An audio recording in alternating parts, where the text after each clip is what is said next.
Maraming mga magulang ang nabahala kamakailan na magkaroon po ng measles outbreak sa bansa na siyang kumitil sa buhay na ilang mga batang tinamaan ng sakit na ito. Maraming nag-uugnay at sinisisi ang measles outbreak sa naging kontrobersya tungkol sa dengue vaccine. Dito lamang nakarang taon na siyang lumika ng takot sa mga magulang para mapabakunahan ang kanilang mga supling.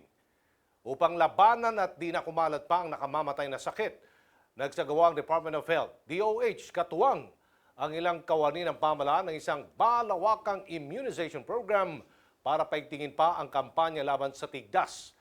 Ano na nga bang estado ng measles outbreak sa Pilipinas? At paano nga ba natin maiiwasan ang ganitong sakit? Ano ang tigdas?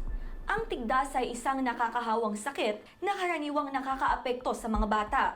Ang sakit na ito ay dulot ng measles virus na kumakalat sa hangin. Pag hindi naagapan ang tigdas, maaaring magdulot ito ng mga komplikasyon na nakamamatay. Ano-ano ang mga sintomas ng tigdas? Lagnat na may mapupulang pantal o rashes, pamumula ng mata, ubo, sipon, pananakit ng katawan, panghihina at kawalan ng ganang kumain. Abangan ng mga bakunador o magpabakuna na sa pinakamalapit na health centers o vaccination post para makaiwas sa tigdas at iba pang sakit. Ang tigdas ay hindi basta-bastang pantalang. Ito'y mapanganib at nakamamatay. Kaya pabakunahan na ang inyong mga anak. Ito ay isang mensahe mula sa Presidential Communications Operations Office at Department of Health.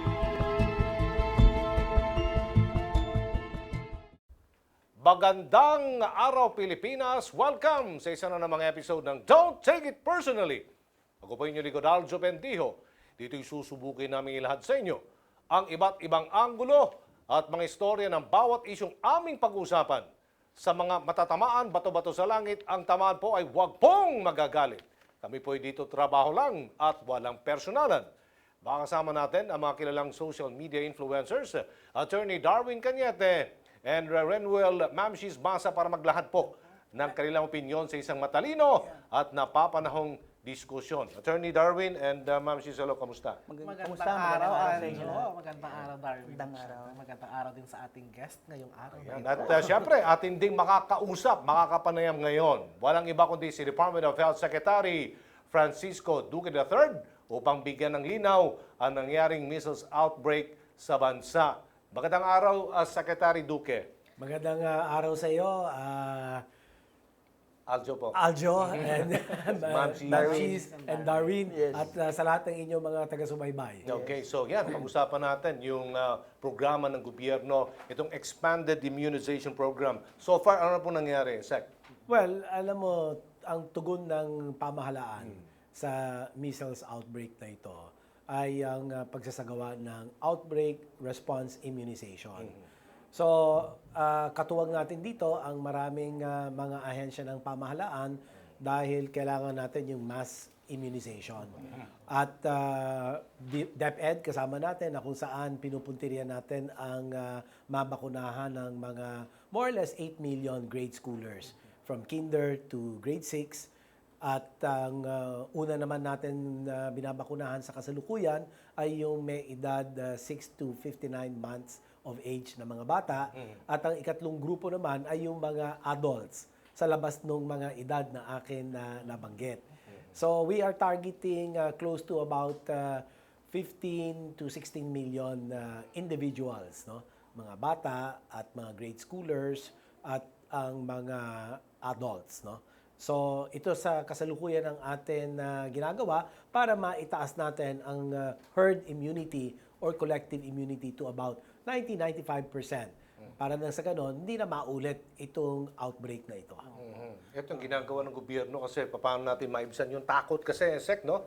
Ng iba, kaya't umiiwas silang magpabakuna because of dengue vaccine scare. So, kamusta po ang information campaign drive natin upang encourage ang mga magulang, mga bata o mga matatanda na magpabakuna na laban sa tigdas? Maganda naman ang naging resulta ng atin information, education, communications campaign na kung walang iba kundi si Pangulong Duterte mismo ang personal na nakiusap at sa mga magulang at napabakunahan ang kanilang mga anak.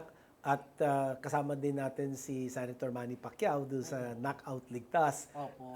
knockout tigdas para ligtas ang inyong mga anak. At ang resulta nito ay mas marami, di hamak ang mga taong nagpapabakuna ngayon. At bigyan ko lang kayo ng magandang datos. Noong nakaraan na 8 buwan ng 2018, nag-supplemental immunization activity ang DOH sa NCR. After 8 months, 36% lang ang amin naging coverage. Pero ngayon, sa loob ng isang buwan, halos 54% na kami. Doon sa aming minuntirya sa first batch na mga 3.7 million na mga batang tinarget natin. So ngayon, nagbago na. Muli ang pananaw at mukhang nabawi na ang tiwala at paniwala ng ating mga nanay sa taglay na proteksyon ng ating mga bakuna. Hindi kasi tawag ito, tried and tested naman na po talaga. 30 years yung, na eh. Ang tagal na po Tagal ng na. diba? Yun nga lang, indirectly kasi na-apektuhan siya because of the Dengvaxia scare. Oo, tama po kayo. And we also have to take note din na aside from tigdas po kasi, yung pong binabakuna ng ating mga health workers, hindi lang para sa tigdas, may mga iba pa rin klase ng mga sakit. Na kasama 12. Diba? 12? 12 yun. Ano mga sakit So, yun? tigdas lang kasi yung na-highlight dahil nagkaroon ng outbreak. Pero kasi aside from tigdas, yung vaccination includes, sabi nga ni Secretary, 12 different kinds of illnesses na very common, lalo na sa mga bata. Ano Tama mga sakit po yun? kayo. Oo. Well, ang unang-una meron tayong BCG laban sa tuberculosis, TB meningitis, no? Nakamamatay din yan para sa mga bata at nagdudulot ng residual brain damage, no? So, number 2, meron tayong DTP, diphtheria, pertussis, tetanus, mga infection din yan na pwedeng makamatay kung hindi ito maagapan at kung hindi mabakunahan. At ang Haemophilus influenza B virus laban sa pneumonia, meron tayong pneumococcal conjugate vaccine para sa mga bata din, laban din naman sa Haemophilus pneumonia. Ito mga ito nakamamatay ng mga sakit. Tandaan natin, pneumonia is one of the top 4 killers ng ating mga kababayan, lalong-lalo na ang mga bata. In fact, ang measles complication na nakamamatay ay pneumonia. No? Oo. So meron din tayo yung tinatawag natin na hepatitis B virus vaccine, meron tayong yung polio vaccine, oral polio vaccine, na banggit ko na yata yung hepatitis, measles, rubella, mumps. Yung mga yan. Beke. Oo. Yung mga nakasakit na nakuha ko nung bata ako. Kasi nung bata, wala namang... Ako din, nagkasakit din ako ng makisecretary. Wala tayo. Alam ko meron, kasi meron akong ano dito, pero isang beses lang yata. Isang beses lang. Oo. So yan ang mga bakuna laban sa mga 12 mga sakit na nakamamatay. Eto, Secretary, itong mga bakunang ito, libre po ito. Oh, hindi libre po ba? ito. Tapos, ang kailangan lang pong gawin ng mga magulang, ipumunta sila sa mga health centers. Dali nila yung kanilang mga anak sa health centers kasi karamihan po dito ibinibigay sa loob ng 1 taon. Within gulang. 1 year po. Within ng 1 year, pagpapanganak. ibibigay yan. Okay po. In fact, ang measles, 2 beses ka bibigyan, 9 months and 12 months. Para siguradong buo ang protection mo. Otherwise, kung iisa lang, kaya nakita namin dito sa outbreak na ito, yung mga hindi nagkumpleto ang bakuna, tinamaan din sila eh. So, measles, for example, kailangan 2 beses ka maturukan. Kung minsan beses ka lang maturukan, 85% lang yung protection rate. So, may 15% ka pa na chance na magkaroon pa rin ng measles. Oo. Hindi kasi alam, kaya siguro nag-outbreak yung measles kasi airborne po ito, hindi po ba? So, Yes. nahahawa ka ng hindi mo alam, kaya parang dadala ng hangin. Yung virus mismo. Paano ba nakukuha yung well, measles? Yun nga yung ano natin Saka dito. symptoms Yung- yan. Yes. Gusto kong malaman yan. Ang measles ay pwedeng makuha through direct contact. Okay? Ito yung mga gamit na mga fomites o yung mga tuwalya, yung tissue paper, panyo. So, hindi pwedeng gagamitin mo yan tapos iwanan mo kung saan-saan lang. Dapat yan, itapon mo sa tamang lalagyan, no? Sa basurahan at dapat hindi pupulutin ng kung sino-sino at gagamitin din. Sigurado yan, makakahawa. Mabilis makahawa measles. In fact, bawat isang taong may measles, pwedeng maka-infect ito ng 18 tao. So, ganun kabilis yan. No? So, Lalo na kapag hindi vaccinated. yes, kaya nga sa lahat ng mga sakit na vaccine preventable, ang measles ang pinakamabilis kumalat. Very efficient ang viral spread ng measles. Virus ito no? So, yan ang mga sintomas dito, of course, ay fever, yung rashes, headache, vomiting, yung conjunctivitis, pag-uubo, sipon, yung 3C, cough, coryza, conjunctivitis, pamumula ng mata, no? At dapat wag nang paabutin pa na magkaroon ng rashes dahil kapag nagkaroon ng rashes, malamang yung komplikasyon papasok na rin. Mas mahirap pangasiwaan ang measles cases na complicated. So dapat maaga pa, dali na po natin sa pinakamalapit na paggamutan o sa mga doktor o sa mga ospital para nang sa gano'n malapatan ng lunas dahil dito kailangan hydration kasi natutuyot ng katawan ng tubig. So ito ho ang mga bagay-bagay na dapat mataas sa kamalayan natin sa ngayon panahon na namamayagpag ang measles. So marami po tayong bakunang available sa mga Marami health naman centers tayo. sa At hospital. as we speak, Opo. nag-i-import din tayo. So, Procure na po. nagpo-procure na tayo. So, may darating na 1 million yesterday yata and another 5 million doses on March 14, kung di ako nagkakamali. So, Secretary, Doctor din Doktor, naman si Secretary, di ba? Ayan mo ang titulo, doktor hindi mawawala.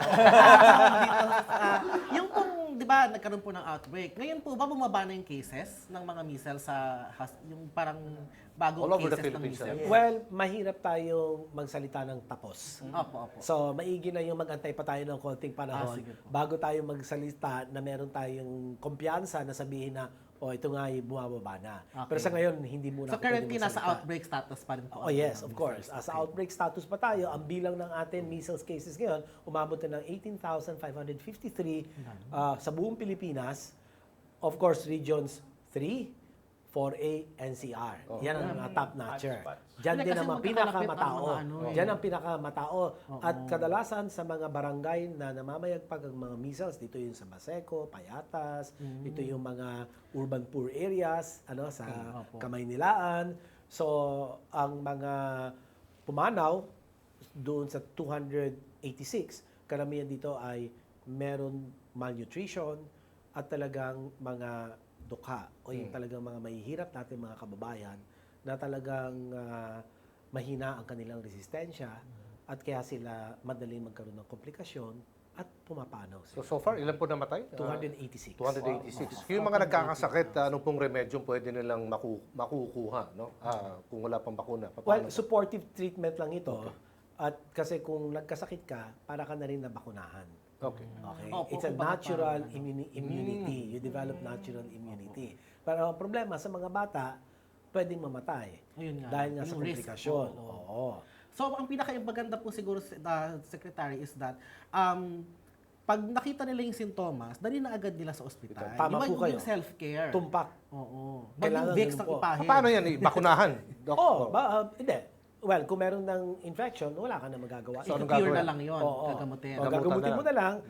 Supportive. So, ibig sabihin, lagyan mo ng swero para ang tubig sa katawan hindi maubos at hindi humantong sa komplikasyon. Kasi maraming complication yan, di ba? Pneumonia, encephalitis, ear infection. So, sari-sari mga komplikasyon na pwedeng talagang kaawa-awa ang mga bata na tatamaan nito.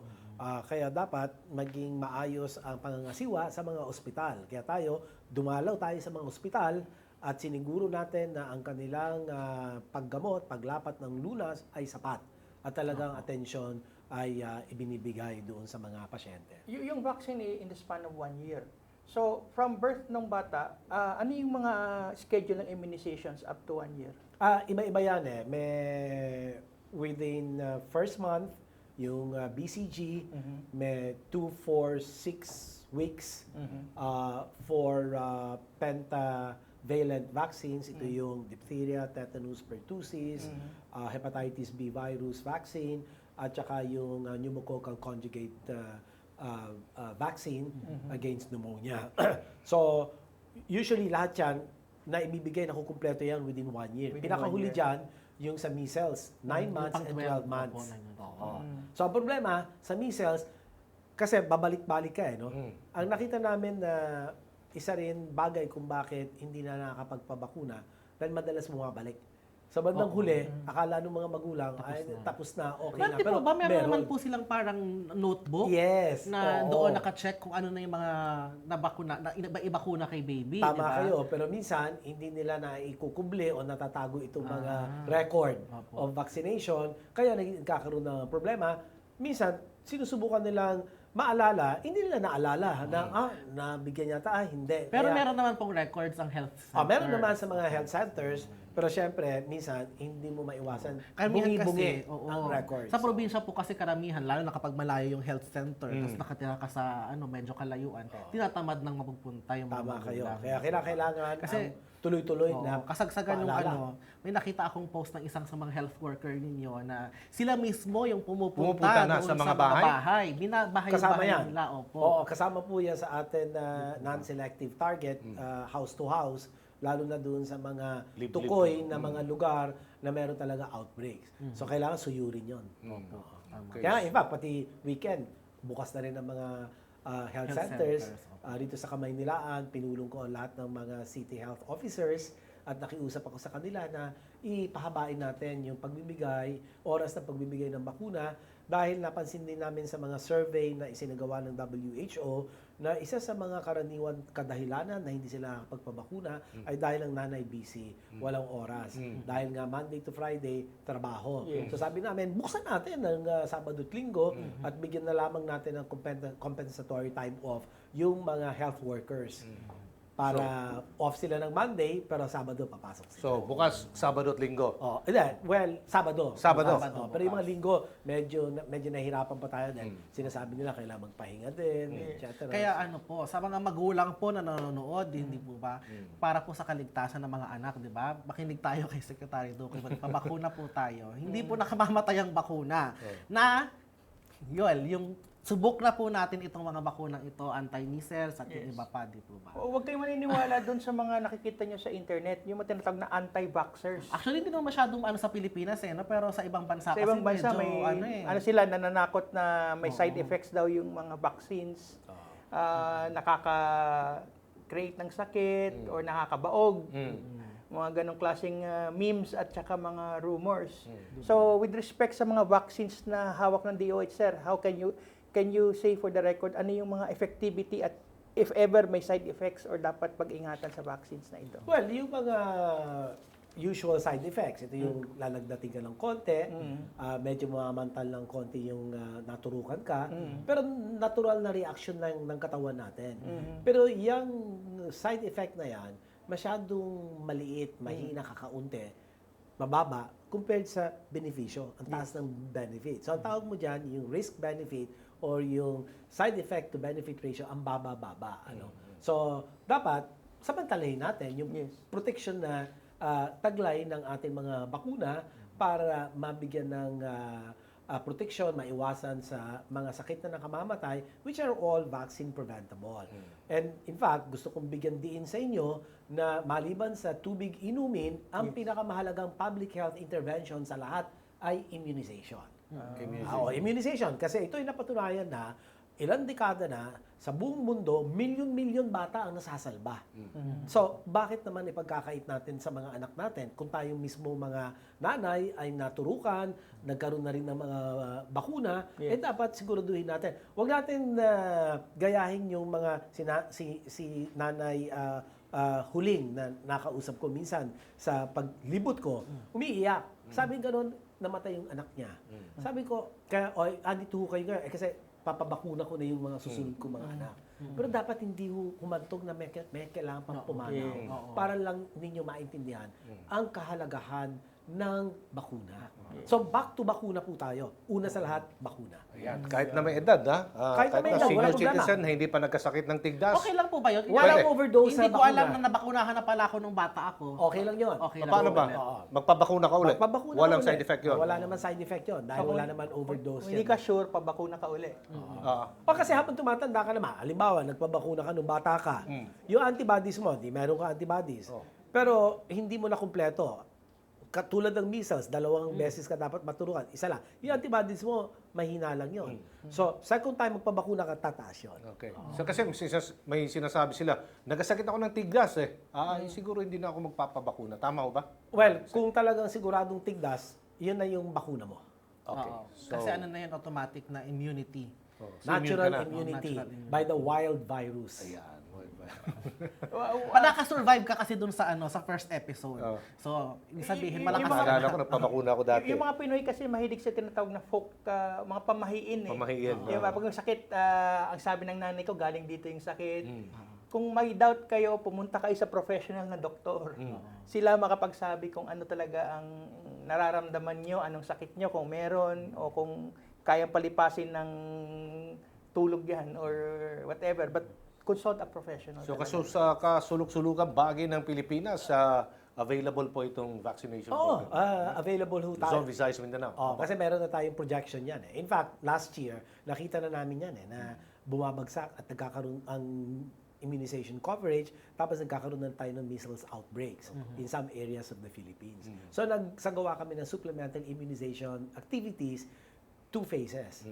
First, NCR and Mindanao, and then phase 2 was Visayas. That and was the rest last of year Luzon. po, no? Last year lang yun. Oo. Yung po kasi Pero ang baba secretary, ng coverage. Ayun nga, tawag dito. Kasi sinisisi sa DOH dahil bakit daw hindi daw, alam na daw pala na magkakaroon ng outbreak, bakit di daw walang ginawa. Meron kaming Hindi, syempre, ginawa. may ginawa ang DOH, hindi nga lang po publicized. Ano po? Yung Well, tipong- ang importante yung ginagawa namin at on the record naman yon na ginawa namin. Sir, sa tingin ko, meron ba kayong parang, kasi ako pag may pupuntahan akong lugar, hinahanap ko sa Google Maps. Yes. With respect sa Barangay Health Center, mayroong locator kayo? The Mapping. nearest barangay Mapping. mapping.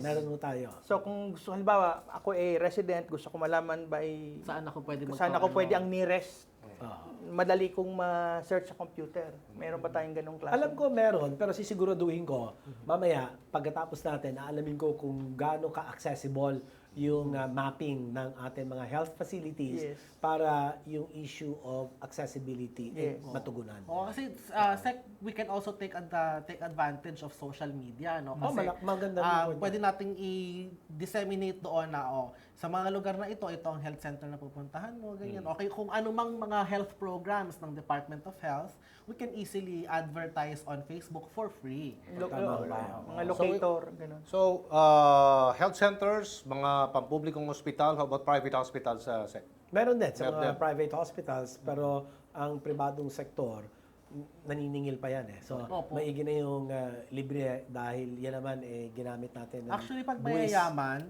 required talaga sila kasi diba meron silang sarili nilang physician, mga pediatricians. Talagang required sila, tatawagan pa sila na, oy, appointment niyo po today para sa ganitong vaccine ni baby, ganyan. Tama po kayo dyan. At And maybe we can replicate the same for the health workers. Ano Yung po? health center, sir, may menu ng mga services for each particular health center, availability of vaccines, etc. Para may malaman ng citizens kung dito siya magpapa-vaccine or dun sa ibang lugar dahil wala nang supply, parang mga ganun. well, yung tinatawag dito yung menu of primary care Yes, services. yes. Kasama po dyan ang pagbabakuna, Yes. ang TB dots, yung mga gamot na Yes. libre din, at reproductive health. So maraming mga serbisyo na ipinamamalas ng ating mga healthcare facilities. Umpisa po yan sa barangay health station, susunod dyan ang rural health units or city health centers, district hospitals, provincial hospitals levels 1 to 2, DOH retained hospitals levels 2 and 3, and then ultimately yung ating Apex Hospitals, Heart, Lung, Kidney, Children's Medical Center. Galing. So lahat po yan, may tinatawag po tayong service delivery network of the public sector. Galing. Bumuuin din po natin yung private sector service delivery network. Ito po in the context of universal healthcare. Ay, yun. Okay. Maganda Ayan, yun. maganda yan. Well, before we go there, no, Secretary, last question po siguro para dito. Since we identified na napaka-importante ng role ng mga local health centers, yung coverage po ba natin ng local health centers 100%? Ang health centers natin ay kapos tayo. Meron mga 50% na walang mga health stations ang mga barangay. Yun. So sa loob ng ating universal healthcare, palalawigin natin ang mga health centers sa mga barabarangay, lalo na yung mga GIDA areas, geographically isolated, disadvantaged areas, upland barangays, tribal communities, conflict areas. Yun, So, conflict dapat areas. dito kasi ang mga hotspots for outbreaks, for hotspots for measles, for other illnesses or infectious diseases that may become epidemic. No? So, yan ang mga tutugunan natin sa ilalim ng Universal Healthcare law na natutuwa ako kasi pinirmahan na ni Pangulong Duterte. Yeah. Congratulations. February Usapan po namin yung 20 nakaraan. at bago pa noon ay napirmahan din ni Presidente Duterte ang Philippine Mental Health Act at yeah. National Galing. Integrated Cancer Control Act. Meron din, sir, yung sa HIV. Diba? HIV Oo. New AIDS Policy Act. Yes. Oo. Ang daming mga health acts na... Ako, daming mga, yun nga lang, minsan sinasabi ko, tama na. We need to implement. Oo, It's tama easy po. to craft laws, but it is more important to implementation. implement, to execute the policies or the laws. Otherwise, you'll be all paralyzed doing So much. legislating and there's failure of execution. Yes. So we need time to execute. Okay, mga batas na to, kulang na lang yung IRR, tama ba? Ito IRR na lang, binubuo na natin sa kasalukuyan. Kumusta naman manpower ng DOH, sir? Lahat bang ng mandates na ito kaya natin? Well, isa rin yan sa hamon na dapat matugunan natin. Ang unang-una ang kaperahan. Ang Yes, sir. financing.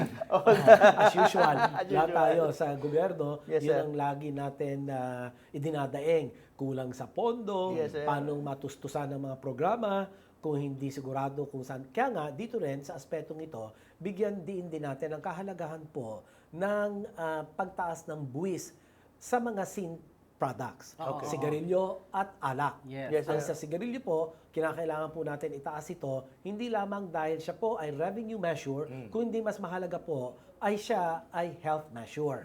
Dahil po itinataas natin ang buwis, ang atin pong smoking prevalence rate ay ibig po natin pabagsakin ito Yes, from 31 nung prior to the sin tax law of 2012 down to 14 to 17%.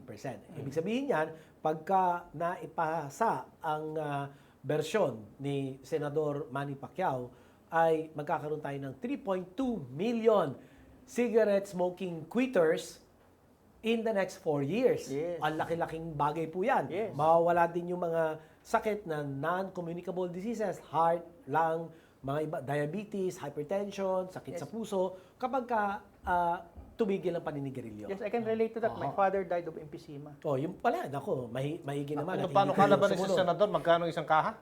Maabot ng 100? Oo. Lampas. Hindi, kasi ngayon... Magkano ba ang isang Mal- kaha ngayon? Nag-iossi kasi ako. Hindi ako Ngayon, ang Malboro lang, Mental ang candy lang Malboro, 100 to 120 pesos So, magiging sa mga 500 na per sari-sari pack. store.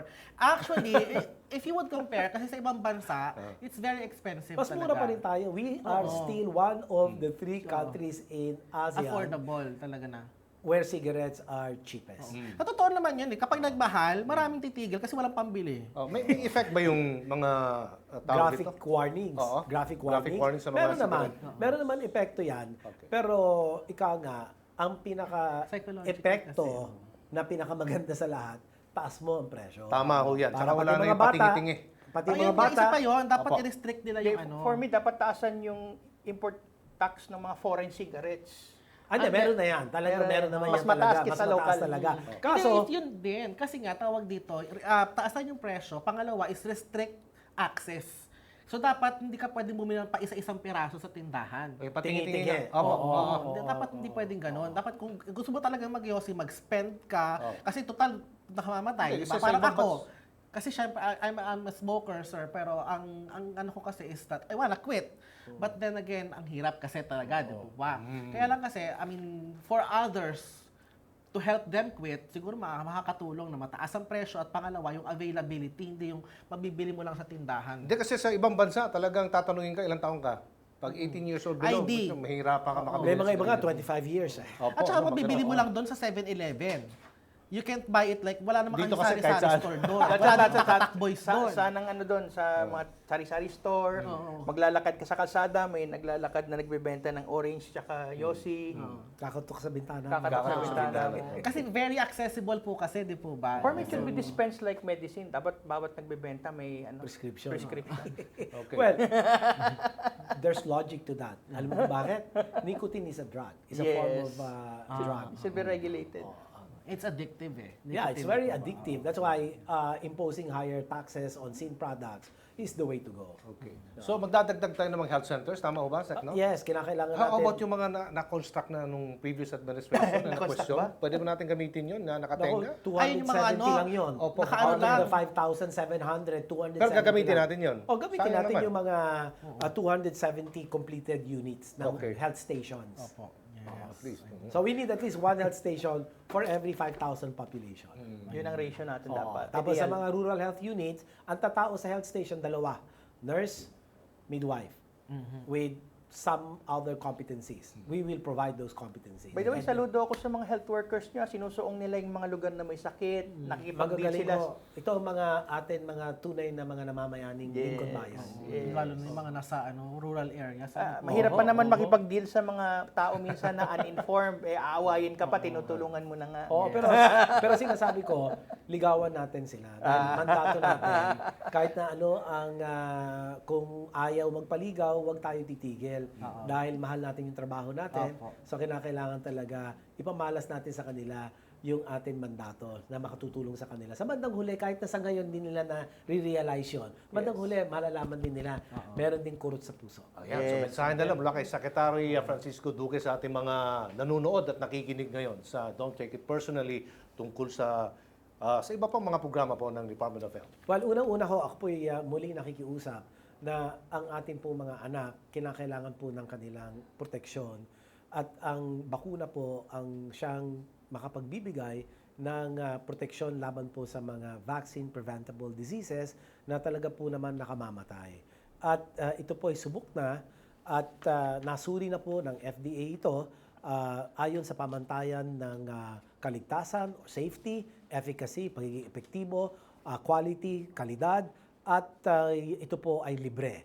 Kanya samantalahin po natin ito para po sa ating mga anak. Sila po ang kinabukasan ng ating pong mahal na bansa at siguraduhin po natin na sila ay protektado at maging mga produktibong mga mamamayan para po mapaunlad natin ang ating lipunan at ang buong mahal natin na Pilipinas.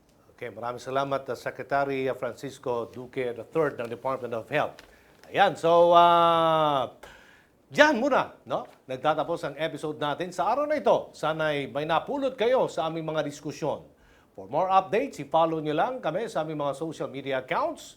Birada Bendio, Ma'am Shi, saan? Facebook.com/mamshes po.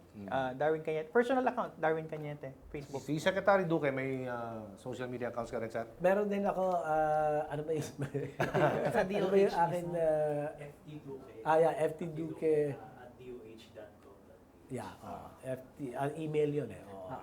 Ayan, so sa Department Meron bang Facebook at Facebook Facebook account? Meron vendor din. accounts? Meron ang din. face- Bigyan na lang namin. Pabigyan mo na lang. Oh, sige, ihabol na lang natin sa Sige. ano. Anyway, Maraming salamat. thank you so much Secretary Duque. Maraming salamat po sa inyo. Maraming salamat. Sa susunod naman, pwede natin talakayin naman ng universal health care. Yan, maganda yan. ha? Maganda Sige. yun. Part two nung National unang- Cancer Control Act. Maraming Okay. tayong pwede Opo, pag-usapan. maraming mauubos ang oras natin. Di kasi 30 minutes ha. Hindi na tayo mahirapan maghanap ng topic. Sec Duque, thank you so much. At magkita-kita po tayo muli ha sa susunod na episode. Tandaan, ito isang malawak at malayang diskusyon lamang kaya everybody, don't take it personally. Thank you. Thank you po, sir. Maraming salamat. Nagkakakuha ako sa audio at saka sa totoo lang kasi.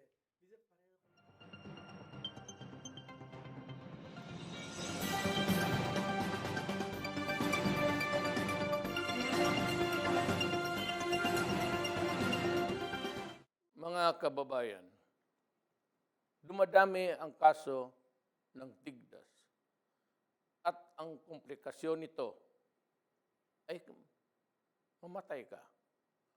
Sa mga anak natin, bakuna lamang ang tanging paraan makaiwas sa sakit na to. Maraming salamat.